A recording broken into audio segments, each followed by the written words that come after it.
vous disiez que c'était rentable de participer à l'agriculture urbaine. Oui.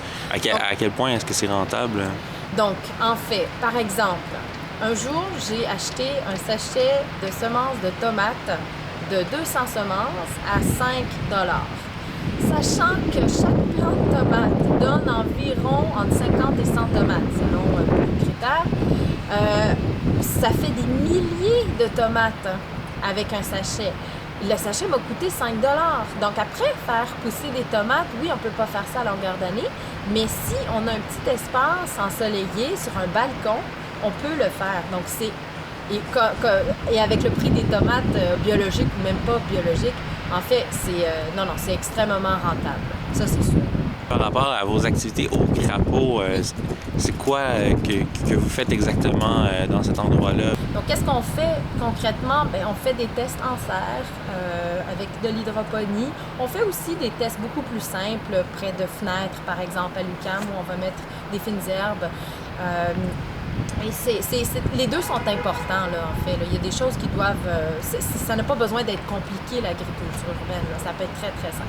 Est-ce que vous avez des exemples de découvertes qui ont découlé justement de ces tests-là ou peut-être des trucs qui ont moins fonctionné mais qui ont quand même apporté certaines réponses sur...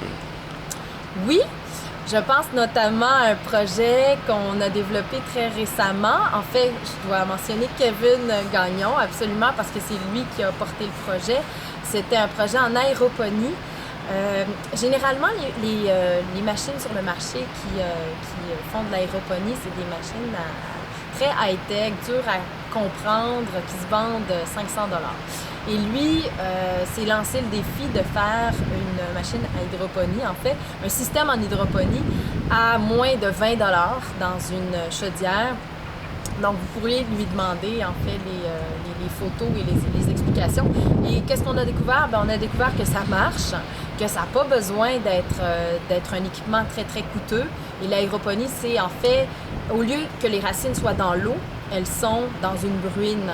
Donc, il y a comme un bruinisateur et on met les nutriments à travers cette bruine et ça fonctionne aussi bien que l'hydroponie. Et donc ça, c'est très, très étonnant. Et en fait, selon certains chercheurs, ça fonctionne même mieux que l'hydroponie. Donc ça, c'est une voie à explorer. Je vous ai entendu dire plusieurs termes compliqués comme hydroponie et aéroponie. Est-ce que ça prend des études quelconques pour pratiquer l'agriculture urbaine chez soi?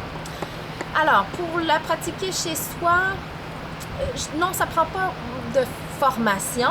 Ça prend des connaissances, justement de se joindre à un collectif de recherche comme le Crapaud. C'est intéressant parce que en faisant l'agriculture avec les autres, on apprend énormément, on s'échange les bonnes pratiques. Ça ne demande pas d'expertise pointue, ça demande des connaissances. Mais on peut apprendre aussi par soi-même. Ça va juste être plus long, il va y avoir un peu de gaspillage. J'ai acheté beaucoup de plants qui sont morts parce que je ne faisais pas les bonnes choses. Mais ça fait partie de l'apprentissage aussi.